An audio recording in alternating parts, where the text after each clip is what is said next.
I just wanted to share something really cool. It's kind of exciting. I was at the U2 concert last night, and that's not the cool part of what I'm saying. But that was a really neat experience, 60,000 people. And honestly, the best part of it, it was at the BC place where, you know, the football goes on. So it was packed. But the best part of it was when... obviously it's a rock concert and stuff, except for the Black Eyed Peas part. But then Bono at one part, he just very far away from me because I was at the very top. He's about this big. But he walked to the edge of the stage and he just stood in a spotlight and he started singing Amazing Grace. Which was really cool. Like, really cool. Like, he only sang the first verse. I was going to say the chorus, but it's the chorus. But he sang the first stanza, and it was just amazing. But that was the first time in that whole show that I really took the time to be like, wow, I'm staying with all these people, and I'm experiencing the presence of God. And I was like, God, rock this place. Like, this, it was just an amazing situation. But I'm really encouraged to be here tonight because feeling the presence of God in the same way.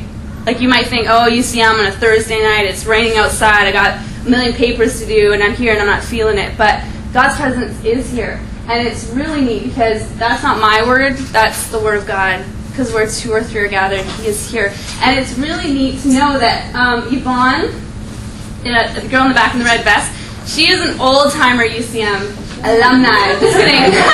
She was here. She graduated last year, but she's been around for a long time. And she said something that really encouraged me, and I wanted to encourage you with it, because she was here in the days when there was 15 people, and there was one lonely guy on a guitar. And she walked in, and she's like, what? You have a band? So I'm really encouraged, because obviously worship is just one of the many ways that we can experience the presence of God. But that's really cool. And the fact that, you know, it's all guys, that's cool. We'll get some girls up here soon doing worship. But thank you guys for doing worship. That was great tonight. So tonight we have a guest speaker. Really excited. If you knew about that, great. If you read the emails all the way through, you would know that. I color code them for you. She color codes them. She tries real hard. But really excited. Red is important. Red is important. Keep that in mind, okay? Red is important. But I want to introduce Oscar. He is a philosophy professor here on campus. Loves Jesus and loves you guys. So we had him speak to our group last year. It was phenomenal. So we wanted to invite him back. So perk up, pay attention. Please pay attention. And even when you think these thoughts are escaping you, hold on. Because it's worth it in the end. It is philosophy, but it is good. Come, please, Oscar. Thank you.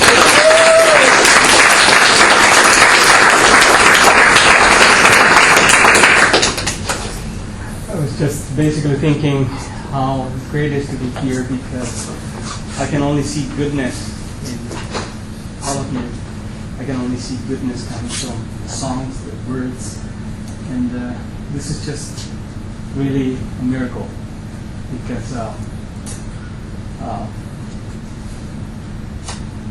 sometimes I feel very discouraged to be where I am, surrounded by colleagues who not only don't know God, but who, out of their ignorance, actually work against God and against all the words and works God.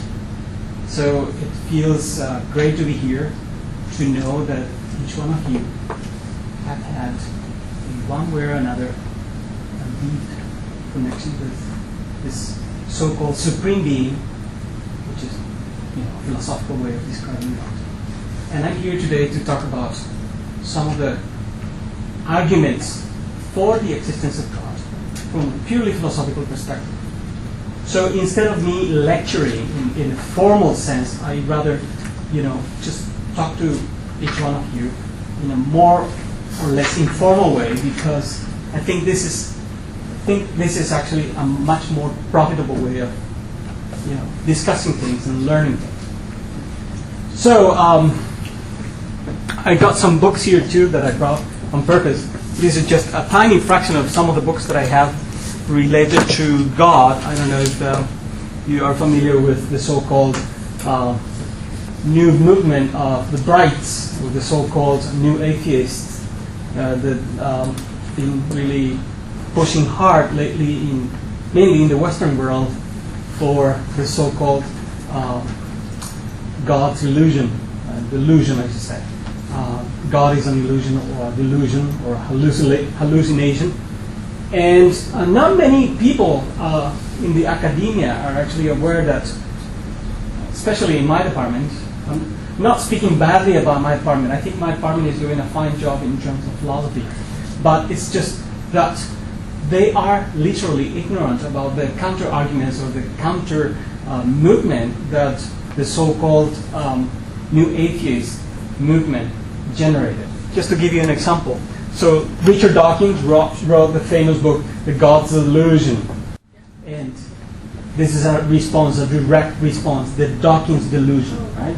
So it's a direct counter, almost word by word, argument by argument, I should say, to some of Dawkins' most important arguments. There are many, and I would like to talk about them. Oh, there is another one here. You can actually see here. Richard Dawkins. It's not very nice, it's not very appealing, but it makes a lot of sense if you read this, to understand what's going on there. And the most important thing that I want you to feel free to come and explore these books later on. This is a book that I honestly think everyone here should read. Why? Because it was written by Antonin Flew. I don't know if you know who this guy is or represents in the history of contemporary philosophy. But Antonin Flew, for 50 years, was the most important, and I'm not exaggerating, the most important atheist philosopher in the Western world.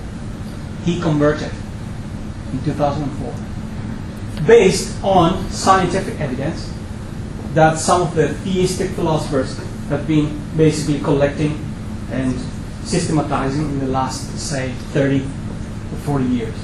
So this is really, really like a big slap on the face to the atheists who use mainly propaganda in order to push for their ideology. So this is fundamental text for you guys to go deeper into this great gift, which is faith, and deeper also in our rational way of defending our beliefs.